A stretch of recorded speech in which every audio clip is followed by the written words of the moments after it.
किन्नरों को क्यों मिला था भगवान राम का आशीर्वाद? सुनिए रामायण की एक अनसुनी कथा। रामायण में कई ऐसे किस्से हैं जो हैरान कर देते हैं। वही रामायण में कई ऐसे भी किस्से हैं जो आपको भावुक कर सकते हैं। ऐसे ही एक किस्सा भगवान राम और किन्नरों के संबंध से जुड़ा है। आज समाज में किन्नरों को बहुत ही नीची नज़र से देखा जाता है। हालांकि पिछले कुछ वक्त में कुछ प्रतिशत लोगों की सोच में बदलाव भी देखने को मिला है। किन्नरों की दुआ को बहुत ही प्रभावी माना जाता है। ऐसी मान्यता है कि किन्नर जो भी आशीर्वाद देते हैं वो पूरा होकर ही रहता है। उनके मुंह से निकली हुई कोई भी बात बहुत जल्द सच हो जाती है। पुरानी कथाओं की माने तो किन्नरों ने भगवान राम की भक्ति की थी, जिसके बाद वनवास से लौटकर भगवान श्री राम ने किन्नरों को आशीर्वाद दिया था। उस आशीर्वाद का असर आज भी दिखता है। आइए आज हम आपको किन्नरों को मिले उस खास आशीर्वाद और भगवान राम से जुड़े किन्नरों के संबंध के बारे में बताएं। क्या है रामायण से जुड़ा हुआ वह किस्सा? ये किस्सा उस वक्त का है जब रामायण में भगवान राम, माता सीता और भाई लक्ष्मण के साथ वनवास के लिए जा रहे थे। उस वक्त अयोध्यावासी भगवान श्री राम के पीछे पीछे वनवास के रास्ते में आने लगे थे। सभी लोग भगवान राम से बहुत प्यार करते थे। जब श्री राम ने देखा कि लोग उनके पीछे चले आ रहे हैं तो उन्होंने सभी को वापस लौट जाने के लिए कहा। उस वक्त अयोध्यावासी श्री राम के बिना अयोध्या में नहीं रहना चाहते थे। उस वक्त भगवान श्री राम ने सभी को कसम देकर वापस लौट जाने के लिए कहा। भगवान श्री राम ने सभी स्त्रियों और पुरुषों को वापस अयोध्या लौट जाने की कसम दी थी।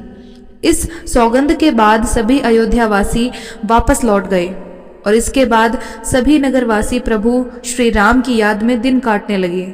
श्री राम के कहने पर उस वक्त सभी अयोध्यावासी तो वापस लौट गए, लेकिन उस वक्त अयोध्यावासियों में 4 किन्नर भी थे जो अयोध्या वापस नहीं लौटे थे। उसके बाद जब श्री राम 14 साल का वनवास काटने के बाद अयोध्या वापस लौटे तो उन्होंने उस स्थान पर किन्नरों को उनका इंतजार करते हुए देखा।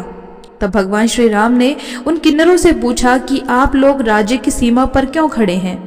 उन किन्नरों ने बताया कि 14 साल पहले जब आप वनवास जा रहे थे तब आपने सभी स्त्रियों और पुरुषों को वापस अयोध्या लौट जाने के लिए कहा था, जबकि हम ठहरे किन्नर जो ना तो स्त्रियों की श्रेणी में आते हैं और ना ही पुरुषों की।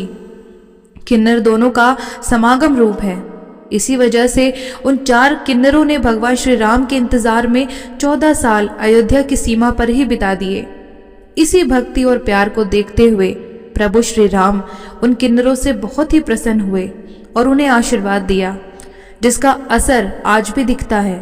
भगवान राम ने उन्हें यह वरदान दिया था कि आज से किन्नरों के मुख से निकला हर आशीर्वाद पूर्ण होगा और उनका आशीर्वाद कभी भी खाली नहीं जाएगा। यही वजह है कि आज भी किन्नरों के आशीर्वाद का इतना महत्व है। किन्नरों के आशीर्वाद को किसी चमत्कार से कम नहीं माना जाता। जब भी घर में कोई शुभ काम होता है, जैसे कि शादी, मुंडन, तीज त्योहार, बच्चे का जन्म आदि, सभी में किन्नरों को बुलाया जाता है और उनका आशीर्वाद लिया जाता है। मान्यता है कि शुभ काम के दौरान आए किन्नरों को दक्षिणा अवश्य देनी चाहिए। मान्यता यह भी है कि किन्नरों से मिलने वाली दुआओं में बहुत असर होता है। किन्नर जिस भी चीज के लिए आशीर्वाद दे वह निश्चित फलित होती है। सनातन धर्म में मरणासन्न किन्नर को दिव्य बताया गया है, यानी कि जब जीवित किन्नर की जितनी दुआ किसी व्यक्ति को लगती है उससे 100 गुना अधिक दुआ एक ऐसे किन्नर की लगती है जो मरने की स्थिति में हो। ऐसा बहुत कम होता है कि किन्नर मरते समय दुआ दे, लेकिन अगर दे दी तो सौभाग्य जाग उठता है। हमें किन्नरों को नाराज नहीं करना चाहिए, क्योंकि इनकी दुआओं के साथ साथ इनकी बद्दुआ भी उतना ही असर करती है। किन्नरों के पास कुछ खास शक्तियां होती हैं जो सभी को नजर नहीं आती। किन्नरों पर भगवान शिव की विशेष कृपा होती है।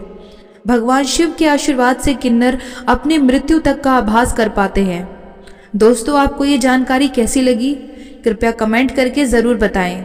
वीडियो पसंद आया हो तो लाइक करें और ऐसी ही और भी बहुत सारी कहानियाँ और कथाएं सुनने के लिए चैनल को सब्सक्राइब ज़रूर कर लें। धन्यवाद।